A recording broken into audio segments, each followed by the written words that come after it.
ओम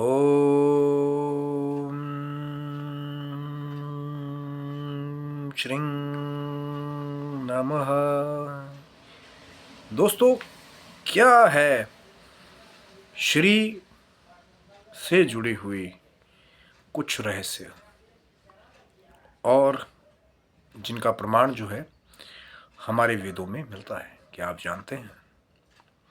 शिव सप्तम चैनल पे आपका हार्दिक स्वागत है। मित्रों, कैसे हैं आप सब? आशा करता हूं कि माता रानी की कृपा से, ठाकुर जी की कृपा से आप सब अपने सामने कुशल मंगल होंगे। और यदि चैनल पे नए हैं तो विनम्रता से निवेदन करूंगा कि चैनल को सब्सक्राइब कर लें ताकि हमारे द्वारा बनाई भी कोई वीडियो सबसे पहले आपको प्राप्त हो। वीडियो में दिखाई जाने वाली जानकारी यदि आपको अच्छी लगे तो ज़रूर लाइक करें, शेयर करें, चैनल को सब्सक्राइब रखिएगा। तो कई बार और भी जो पुरानी वीडियोज़ हैं जो चैनल पे पहले से मौजूद है, आप उनके भी ज्ञान का लाभ ले सकते हैं।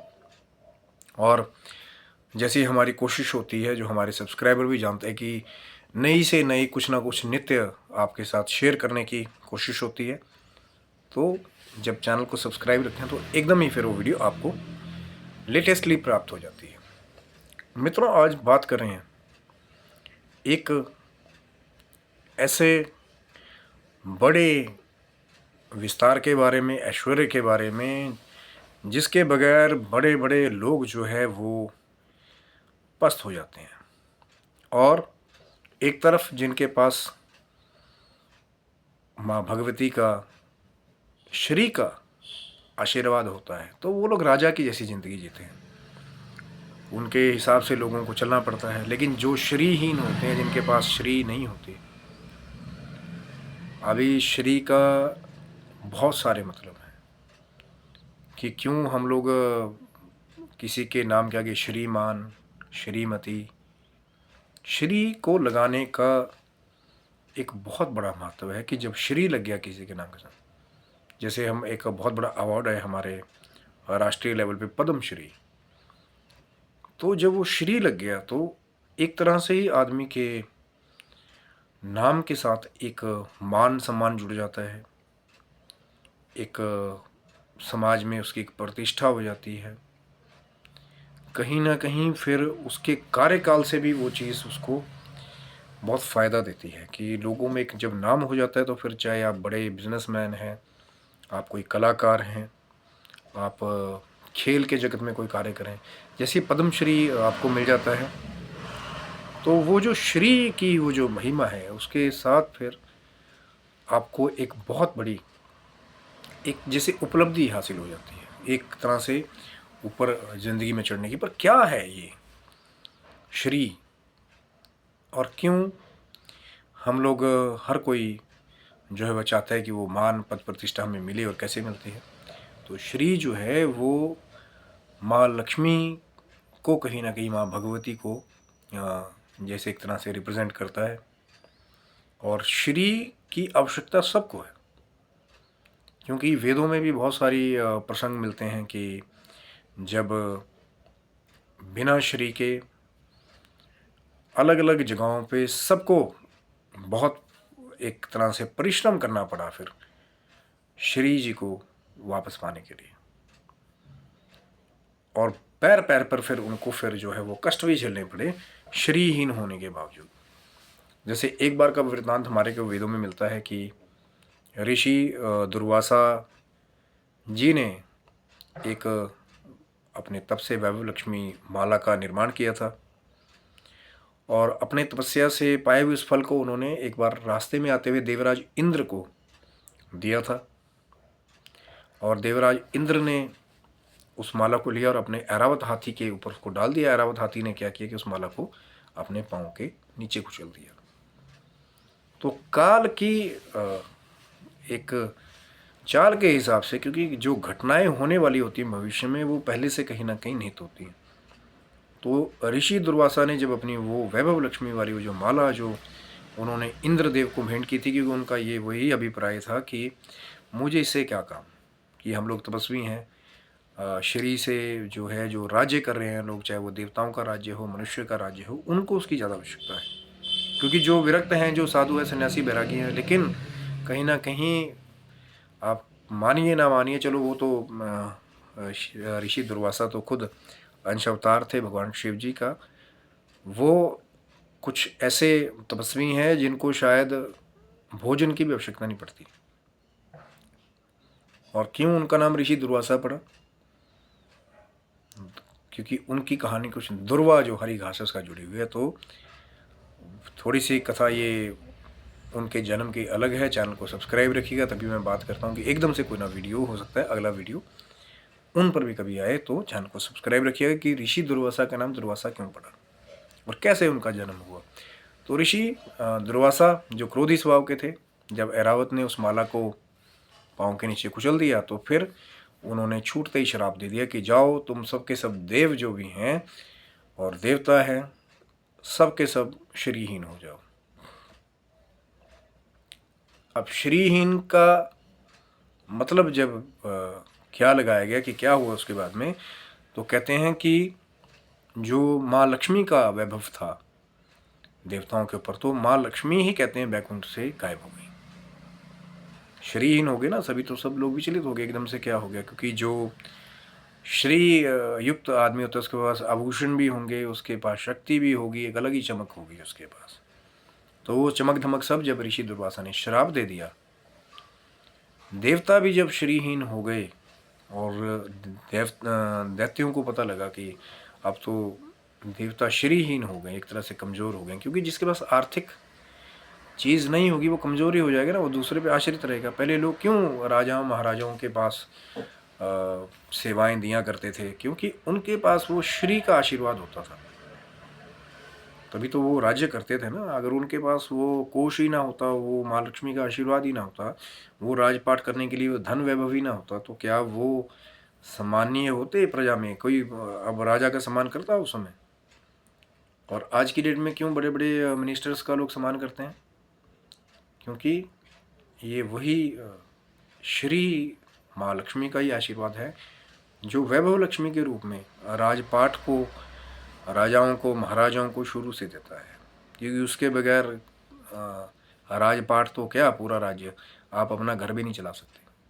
और वही देवताओं के साथ हुआ, तो फिर दैत्यों ने उनके ऊपर अटैक भी किया और उनका राजपाट भी हथिया लिया, उनको स्वर्ग से भी निकाल दिया और फिर दोबारा श्री जी को प्राप्त करने के लिए बड़े उनको एक तरह से कभी यहाँ जाएं वहाँ भटकें, फिर समुद्र मंथन करने की तक आवश्यकता आन पड़ी।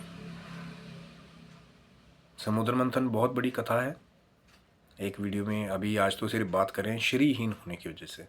हो सकता है आगे आप लोग का प्रेम मिलेगा तो समुद्र मंथन पे भी बहुत जल्द वीडियो बनाया जाएगा। बहुत लंबी कथा है कि समुद्र मंथन कैसे किया गया, कौन कौन से रत्न समुद्र मंथन के बाद निकले, शंकर जी ने कैसे वहाँ पे पूरी सृष्टि को बचाया, कैसे भगवान विष्णु ने एक दिव्य अवतार धारण करके वहाँ पे सृष्टि को बचाया, देवताओं का पोषण किया। बहुत लंबी कथा है, तो आज सिर्फ बात करें कि लेकिन ये सब कुछ क्यों करना पड़ा? सिर्फ श्रीहीन होने की वजह से। माँ लक्ष्मी का जो स्वरूप था वो जो लुप्त हो गया बैकुंठ से, उसकी वजह से ही सबको फिर वो कष्ट झेलना पड़ा, देवी देवताओं को। फिर दैत्यों के साथ बाद में चल के संधि भी करनी पड़ी, क्योंकि अकेले बस में नहीं था उनके समुद्र मंथन करना। तो ये एक सबसे बड़ी कथा है, श्रीहीन होकर के कितना कुछ करना पड़ा। और दूसरी कथा क्या है कि जब श्री का अपमान किया गया तो भी एक पूरे एक जो खास नाम की जाति है, मैं उनके बारे में भी बताऊंगा, उनको भी एक तरह से बड़े कष्ट झेलने पड़े और कहीं ना कहीं बहुत जगह पे उनको दरिद्रता का रूप भी देखना पड़ा। क्योंकि एक बार कथा थोड़ी सी लंबी है, अभी मैं डिटेल में इसके बारे में कभी फिर बात करूंगा कि भृगु जी को एक तरह से एक ड्यूटी सौंपी गई थी कि यज्ञ नारायण, ये जो यज्ञ पुरुष है, उसका टाइटल किसको दिया जाए त्रिदेवों में से, ब्रह्मा विष्णु महेश में से। तो जब परीक्षा लेने गए तो कथाएं बहुत लंबी, कैसे कैसे परीक्षा ली, तो उन्होंने पहले ब्रह्मदेव की परीक्षा ली, फिर भगवान भोलेनाथ की परीक्षा ली, उसके बाद में फिर वो अंत में पहुंचे बैकुंठ में, जहाँ भगवान विष्णु योग निद्रा में सो रहे थे।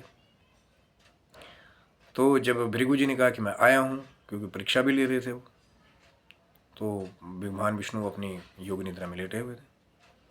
तो भृगु जी ने क्रोधवश होकर के फिर भगवान विष्णु के वक्ष स्थल में प्रहार किया अपने लात से।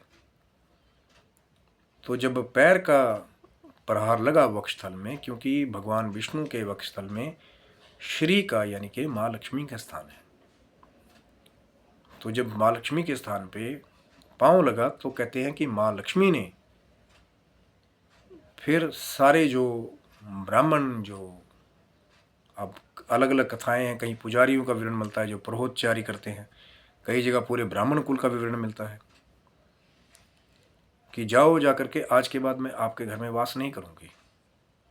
अब फिर बहुत सारी उसके बाद की कथाएं हैं कि बहुत सारे ब्राह्मण हैं जो आज भी, चाहे कुछ भी कह लीजिए, मतलब उनके पास वो वैभव नहीं है लक्ष्मी का। कुछ एक ब्राह्मण हैं, लेकिन उनके पास क्यों है?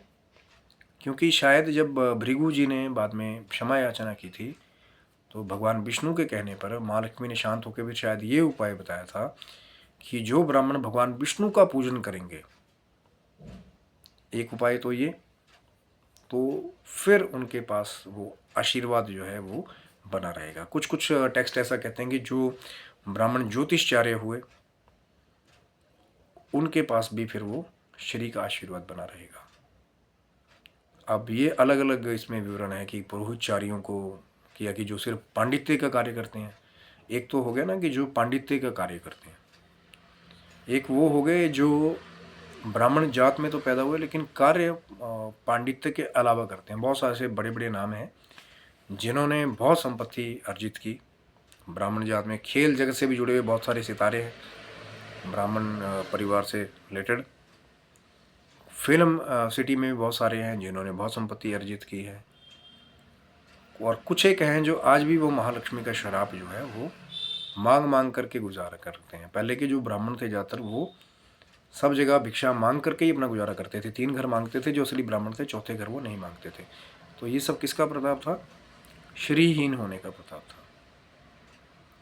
और श्रीहीन व्यक्ति के लिए कुछ भी कर पाना, मैं तभी बार बार बात करता हूँ कि तीनों ही महाशक्तियाँ बहुत ज़रूरी है।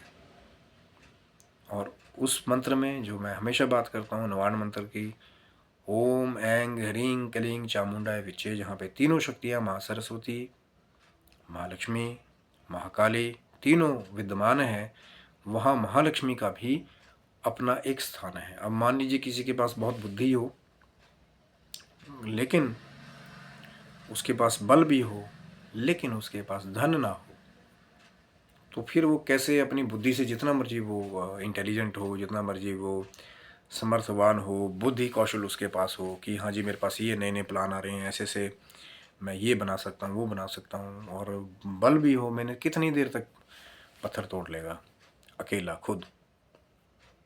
क्योंकि जो राजा होते थे उनके लिए जो नौकर कार्य करते थे, तो वो धन के बल पे ही खुद भी वो श्रम करते थे। मैं वो नहीं कह रहा हूँ कि महाकाली की शक्ति ज़रूरी नहीं है, वो भी ज़रूरी है, अपने शरीर का भी तो रक्षण करना है ना भाई।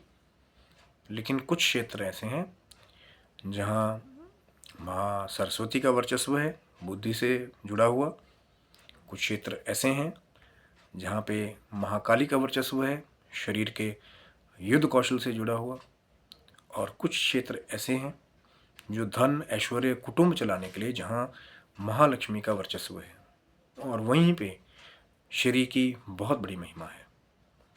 क्योंकि बिना श्री के आज की जो ये युग है हमारा, गृहस्थियों के लिए तो भैया नामुमकिन जैसा है ही है।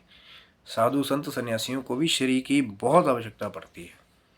और कई, मैं सबको वो गलत नहीं कह रहा हूँ कि भैया श्री का जुड़ाव करना गलत बात है। कई लोग बहुत बड़े बड़े आश्रम चला रहे हैं, वृद्ध आश्रम भी चला रहे हैं, कई जगह बहुत सारे संतों को गरीबों की भोजन की व्यवस्था भी की जाती है।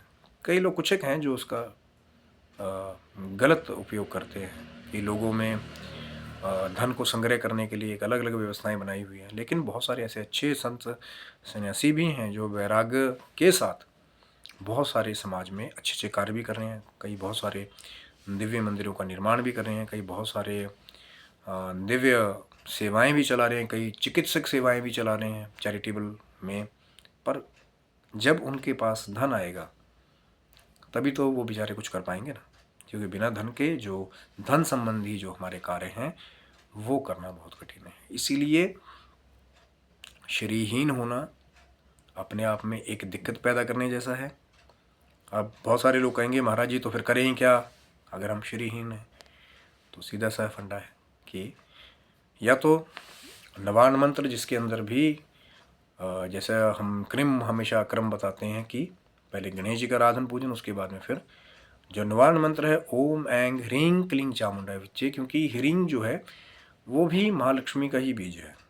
श्रीं भी जैसे अब हम बात करते हैं कि नाम में श्री लगाते हैं, श्री राम, श्री कृष्ण, तो श्री का प्रभु के नामों के साथ भी, ठाकुर जी के नामों के साथ भी माँ का उतना ही बहुत बड़ा एक महत्व छुपा हुआ है। श्री राधे, तो श्री जो माँ लक्ष्मी का ही स्वरूप माना जाता है, कहीं ना कहीं भगवान विष्णु जी, ठाकुर जी, नारायण जी के नामों के साथ भी माँ लक्ष्मी का वैसा ही एक बड़ा सम्माननीय स्थान है। तो तभी तो कहते हैं ना कि अकेला राम राम मत कीजिए, श्री राम, श्री कृष्णा, श्री राधे, श्री हरि। तो जब आप दोनों करेंगे तो फिर ठाकुर जी की भी कृपा और माँ लक्ष्मी की भी कृपा आपको प्राप्त हो जाएगी। और जब श्री हो गई आपके पास, माँ भगवती की, माँ लक्ष्मी का आशीर्वाद हो गया आपके पास, जैसे बहुत सारे उपाय हैं, जैसे मैंने एक बताया ओम ऐंग ह्रीं क्लीं चामुंडाय विच्चे, उसका जाप जितना हो सके आपसे, माला है नहीं है, मन में मानसिक रूप से भी जाप करें तभी आपको लाभ मिलेगा। मानसिक जाप तो सबसे ज़्यादा लाभदायी है, फलदायी है।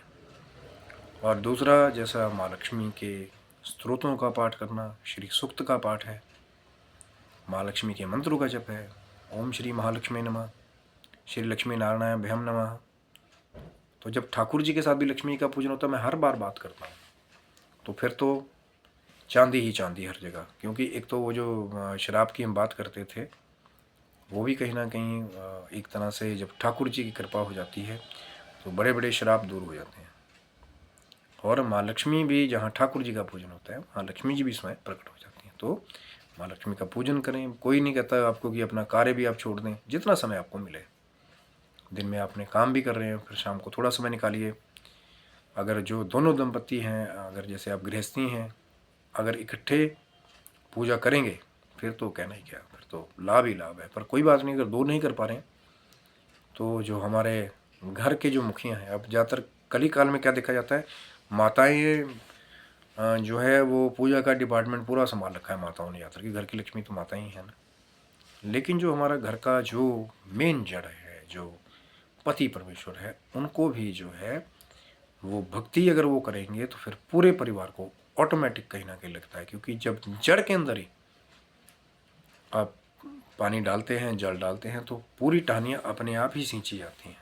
और जिस घर में दोनों दंपति, पति और पत्नी, साथ में भक्ति करते हैं तो फिर तो कहने ही क्या, दुर्लभ है लेकिन बहुत लाभप्रद है। क्योंकि फिर पुरुष विष्णु रूप से और पत्नी लक्ष्मी रूप से जब सम्मिलित होकर के पूजन करते हैं तो फिर दोनों चीज़ें एक हो जाती हैं। और वहाँ पर फिर अमृत का और निरोग्यता का और वैभव लक्ष्मी का एक उदय जो है वो माना जाता है। लेकिन भाव के साथ, ये नहीं है कि अब दोनों मिलकर के दिखावे के लिए भक्ति करेंगे, पड़ोसियों को दिखाए कि हाँ हम तो बहुत बड़ी भक्ति कर रहे हैं, इतनी ज़ोर से घंटियाँ बजाओ कि फिर तो जो कोई बेचारा बीमार भी है पड़ोस में, आंतरिक भक्ति होना चाहिए, वो प्रभु तक सुनाई दे। आस पड़ोसियों को ज़्यादा तंग करके नहीं कुछ मिलेगा या दिखा करके कि हम तो बहुत बड़े भक्त हैं, बहुत बड़ा घंटा खरीद के ले आए मंदिर से, कि भैया वो परले चौक तक आवाज़ सुनाई देनी चाहिए। मंदिरों में एक अलग बात है कि जब मंदिरों में आरती होती है, जब आपकी पर्सनल घर की पूजा की बात है तो भोजन भजन ये जो है वो पर्दे के अधिकारी हैं। जितना गुप्त रूप से, एकांत रूप से, एकाग्रचित्त होकर के आप भक्ति करेंगे उतना ही आपको कई गुना फल मिलेगा। एक तो उसमें व्यवधान नहीं आएगा कोई, और दूसरा आपकी जो गुप्त जो साधना है उसको आप एक तरह से लंबे एक आयाम तक ले जा सकते हैं। क्योंकि जब व्यवधान ही नहीं आएगा तो फिर भक्ति जो है जल्दी छूटेगी नहीं ना। अकेले में तो जो फिर आप कई घंटे बैठे रहें। और 1 रोटी, 10 रोटी, 20 रोटी में फ़र्क होता है। 1 माला, 2 माला, 50 माला, 100 माला, उसमें फ़र्क होता है, पर भाव के साथ और समय के साथ की जाए।